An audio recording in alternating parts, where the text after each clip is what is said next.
Hello everyone, welcome to Tejas cloud kitchen. ఇవాళ healthy బ్రేక్ఫాస్ట్తో మీ ముందుకు వచ్చానండి.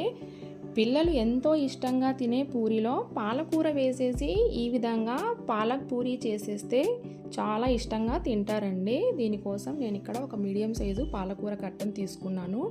2 స్పూన్ శనగపిండి, 1 స్పూన్ జీలకర్ర, 1 స్పూన్ వాము, 1 స్పూన్ తెల్ల నువ్వులు, అల్లం, వెల్లుల్లి, పచ్చిమిర్చి, రుచికి తగినంత ఉప్పు, ఆయిల్. అలాగే పాలకూరను శుభ్రంగా కడిగేసుకొని ఈ విధంగా కట్ చేసుకోవాలండి. కట్ చేసుకున్న పాలకూరను హాట్ వాటర్లో వేసేసి ఒక 5 మినిట్స్ ఉంచాలండి. ఇలా ఉంచడం వల్ల పచ్చి వాసన అనేది మొత్తం పోతుంది. ఇప్పుడు స్టైనర్ సహాయంతో ఈ విధంగా వాటర్ మొత్తాన్ని వడకట్టేసుకోవాలన్నమాట అండి. ఇలా వడకట్టిన పాలకూరను ఒక మిక్సీ జార్లోకి వేసేసుకోవాలి. అల్లం, పచ్చిమిర్చి, వెల్లుల్లిపాయను కూడా వేసేసుకొని ఈ విధంగా మనం పేస్ట్ చేసుకోవాలండి.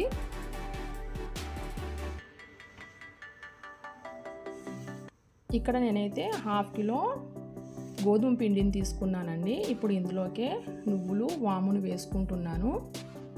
అలాగే శనగపిండిని కూడా ఇందులోకి యాడ్ చేసుకోవాలి. ఒక 1/2 స్పూన్ పసుపు, రుచికి తగినంత ఉప్పు, 1 స్పూన్ ఆయిల్. ఇప్పుడు జీలకర్రను ఈ విధంగా క్రష్ చేసుకోవాలండి. ఇలా మెత్తగా కాకుండా కొంచెం బరకగా చేసుకోవాలి. ఇప్పుడు దీన్ని కూడా ఈ పిండిలోకే మనం వేసుకోవాలండి. మనం ముందుగా ప్రిపేర్ చేసి పెట్టుకున్నాం కదండి పాలకూర పేస్టు, ఇది కూడా ఇందులోకి వేసేసుకోవాలి. ఇది మొత్తం ఈ విధంగా కలుపుకోవాలండి. ఈ గోధుమ పిండిలో కలిసే విధంగా కలుపుకోవాలి. నేను పూరీ పిండి కాకుండా గోధుమ పిండే యూస్ చేశానండి. తగినంత వాటర్ని అయితే వేసుకోవాలి. ఈ విధంగా కలుపుకోవాలండి.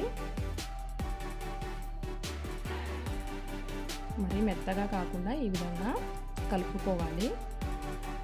ఇప్పుడు కొద్దిగా ఆయిల్ని అప్లై చేసేసుకొని దీన్ని ఒక 1/2 అవర్ వరకు సోక్ చేసుకోవాలండి. ఆయిల్ అనేది అప్లై చేస్తే పిండి అనేది తొందరగా సాఫ్ట్ అవుతుందండి. ఇలా కలిపేసేసుకొని క్యాప్ పెట్టేసేసుకొని ఒక 1/2 అవర్ వరకు మనం సోక్ చేసుకోవాలండి. పిండి సోక్ అయితే పూరీ అనేది కొంచెం క్రిస్పీగా మెత్తగా కూడా ఉంటుంది. లోపల మెత్తగా ఉండి పైన క్రిస్పీగా ఉంటుంది. ఇదిగోండి ఈ విధంగా పిండి అనేది సోక్ అయిపోయింది మొత్తం. మళ్ళీ దీన్ని ఒకసారి ఈ విధంగా చేసుకోవాలండి, మెదుపుకోవాలి ఈ విధంగా.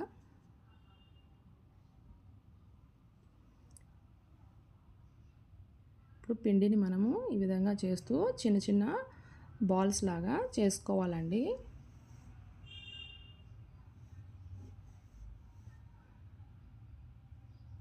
విధంగా పొడిపిండి వేసుకుంటూ పూరీలాగా చిన్న పూరీలాగా ప్రెస్ చేసుకోవాలండి. పూరీ అనేది మరీ పలచగా ప్రెస్ చేయకూడదు, కొద్దిగా థిక్గానే ఉండాలి. అప్పుడే పూరీ అనేది కొద్దిగా ఆయిల్లో వేస్తే పొంగుతుందండి. ఈ విధంగా పూరీలు చేసుకోవాలి. ఇప్పుడు స్టవ్ ఆన్ చేసి ఒక కడాయి పెట్టి అందులోకి ఆయిల్ వేసుకోవాలండి. ఆయిల్ వేడైన తర్వాత మనం ప్రిపేర్ చేసి పెట్టేసుకున్న పూరీని వేసుకోవాలి. ఈ విధంగా 2 సైడ్స్ తిప్పుతూ మనం ఫ్రై చేసుకోవాలండి పూరీని. వేడి వేడి పాలక్ పూరీ రెడీ. ఈ వీడియో మీకు నచ్చినట్లయితే please like, share and subscribe to our channel.